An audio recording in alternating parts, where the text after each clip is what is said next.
71-38, your final score as Westlake takes care of Roosevelt. And I know, Coach, as Robert Lucero joins us here on the post-game podcast. Coach, 71-38, I know that this was not necessarily something you expected, but your team came out and fired on all cylinders from the get-go, both offensively and defensively. I'll get some stats pulled up here, but your overall assessment of tonight's game. Well, I thought that as the game went on, I thought we got better. So I thought, we started off doing some good stuff. KJ obviously got the 2 fouls, and the game was kind of like all playoff games, it's a little sporadic to start off with. And then I thought we did a good job of getting the ball into the post and kicking out for shots. And then we did a bit. And then as the game went on, I thought we had the advantage inside. And, KJ and Nakari did a great job scoring. And then, P and everybody were really physical and the ball is in the air. And that helps us a ton all the time when you have that kind of effort rebounding because then it just kind of can wear down the other team. And then our defense got better controlling number 2 in the second half. We didn't do a great job in the first half of controlling them off the ball screen, so we had to try to do some different things in the second half, and I thought they did a good job. Well, here's what it comes down to, Coach, and you can talk all about the physical play, and I think that was really a key to the ball game, and I'll make my points about the 2-man game between KJ Adams and Nakari Igehan in a moment, but when you look at the overall defensive effort in the second half, this was a game that at the break, there were 27 points on the board for the Rough Riders of Roosevelt. You allowed 11 points in the second half. That's all they were allowed. That's all they got. And really what it comes down to is obviously the whistles were blowing early. You had picked up a couple of offensive fouls. In fact, 4 offensive fouls of the 7 in the first half.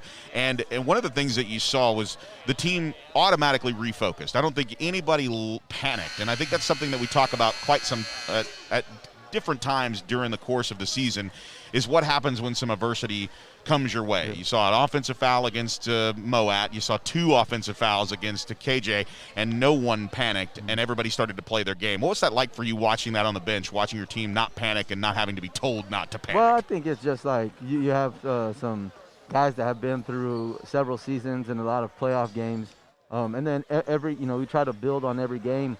And so there was games like if we look at the midway game, right before Thanksgiving, I'm pretty sure that we had 7 offensive fouls in that game, and it's like you don't think that they're all fouls, and they might have not been, but you get to learn from that game, and you can say, oh well, this is going to help us down the road. So now when there's another team that does a great job of sliding and taking charges, well, we've been through this before already.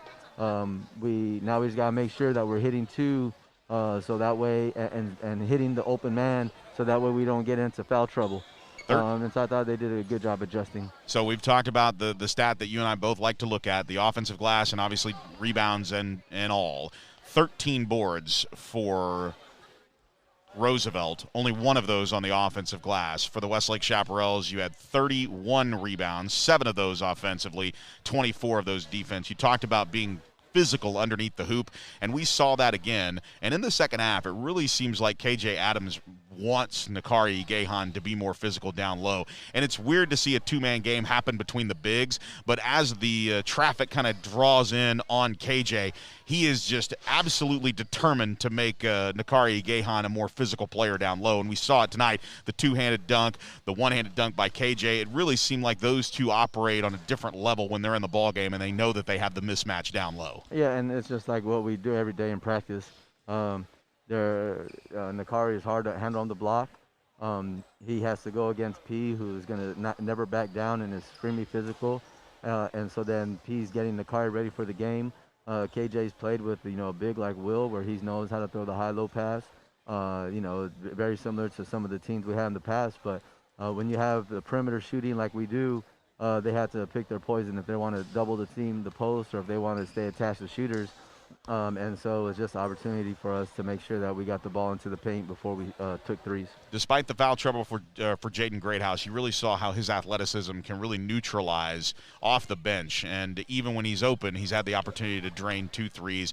We've seen that in moments, while obviously KJ Adams is your offensive go-to, it's those big shots in key moments, whether it's Ian Moat with 2 threes in the first half, whether it's Cade Mankel drilling one right off the bat to get the game going, or McManus getting a shot in the corner. What you're not Blake seeing, Nelson. yeah, Blake Nielsen, you're getting all of these guys that are really focused and staying in the moment, and they're taking advantage. Where there is opportunity, they're trying to connect. And tonight we saw everybody contribute, and I think that's something going into the third round and playing the winner of Round Rock and Johnson. You're looking at this from a total team perspective and not just the success of one or two players. Yeah, I mean, if we want to make a deep run, it's going to be about the team, and it's going to be about being able to play different games different styles based upon the game.